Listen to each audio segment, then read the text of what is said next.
glad you came to visit today. Today we're going to make sauce veloute, one of the 5 French mother sauces.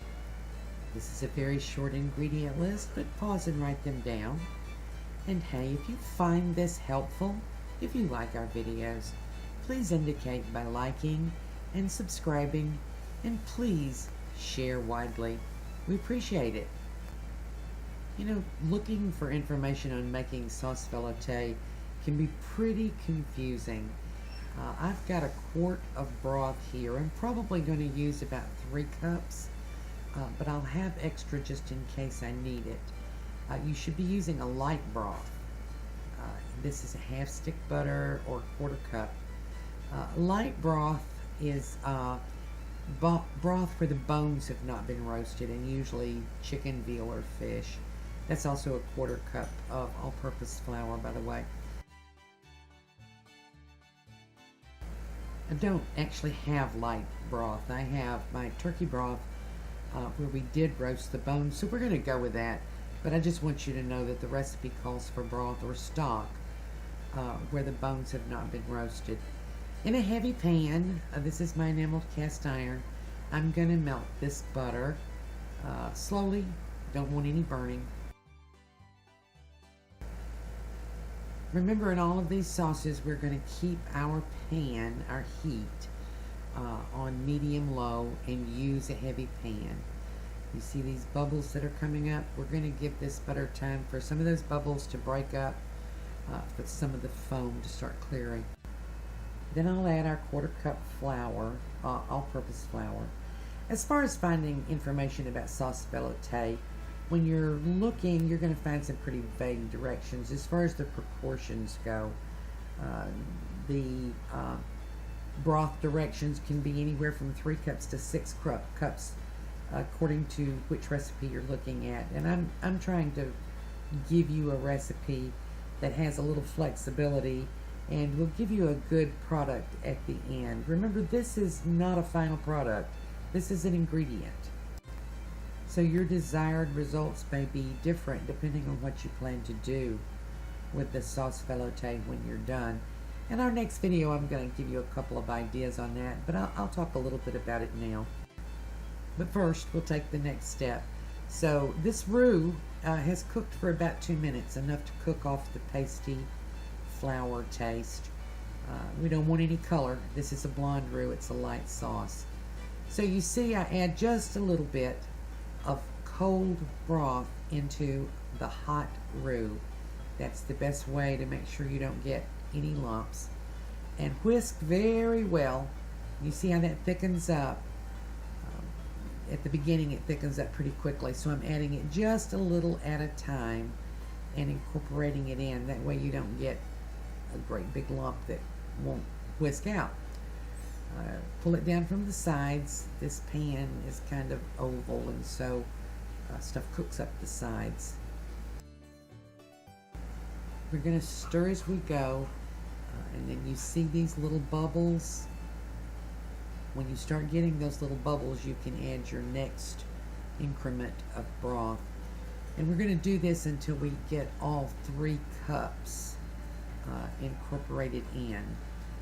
So what do you do with this when you're done? I mean, I think you've picked up on the fact that what we have here basically is a very neutral flavored gravy.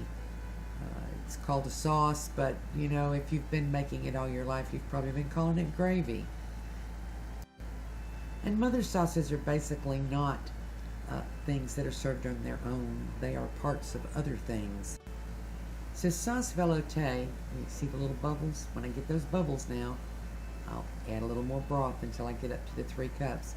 So sauce veloute is basically used as the sauce in something like, say, chicken pot pie.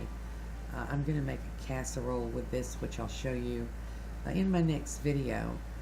And this is something that you would either alone or enriched with either milk or a tempered egg that you would use in casseroles as a replacement for canned condensed soups. And you could make it ahead. I could make it tonight to have ready to use for tomorrow's dinner. So I'm going to put in a healthy pinch of salt. That was about, I don't know, a quarter teaspoonful. And I'm going to put a little pepper in. A lot of folks use white pepper because of the color. This being a light sauce, you don't want to add a lot of color.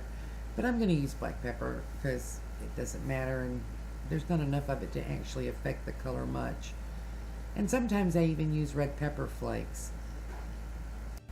I'll taste this in a little bit, and I may adjust the salt again, because the salt's going to vary based on whether or not your broth was salted, whether or not you used salted butter or unsalted.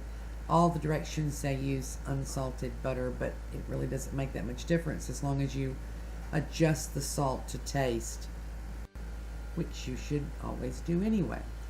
So I have everything in. I'm going to let this simmer for about 10 minutes, probably 25 to 30 altogether, but I'm going to check it after 10 minutes for thickness and texture and flavor. So I'm going to let this simmer for about 10 minutes and come right back. So during this 20 to 25 minute simmer, we're going to check it regularly, and we want to see whether or not it will coat the back of a spoon, because that's how you know when it's done. 10 more minutes. So we've got a good simmer going here. We're going to check it again. It'll get a little skim on the top. You want to incorporate that back in and make sure we're not sticking on the sides of the pan. You're starting to see the texture, and sauce veloute, by the way, means velvet sauce, and I think you're starting to see that. Tasting for salt, I think it's fine. So we're going to do the spoon check again. It's still pretty thin. It doesn't leave a trail when you move the spoon through it, and you can see that it's still a little thin. On the back of the spoon, it's not coating it very thickly, but it does leave a trail. We're going to let it thicken a little bit more. This is after 5 more minutes. That's 25 total, and I think we're about there. We'll give it the spoon check again just to make sure. It looks about right. And you know, if at any point you get too thick here, we've reserved a cup of the broth so that you can thin it. But I think you can see the texture there. It doesn't puddle on top. And it does coat the back of a spoon. So you can run your finger through it and it doesn't run together. And yes, I tasted that and it tastes great. So I think we're close to done here. So I'm going to spoon a little bit of this up and let you see what we've got. See the texture that we're looking for. And remember, this is not a finished food. This is an ingredient. And this is how I think velvet sauce should be. It has the texture of velvet. It has a little shine on top. And it's not so thick or strongly flavored that it will take away from the food you're going to use it to complement. If you refrigerate this, put a plastic film directly on it to prevent a skin from forming. Thank you for joining us. Tomorrow I'm going to show you one of the hundreds of ways to use this sauce veloute. I surely hope you join us again. Thanks for being here on Debbie's Back Porch.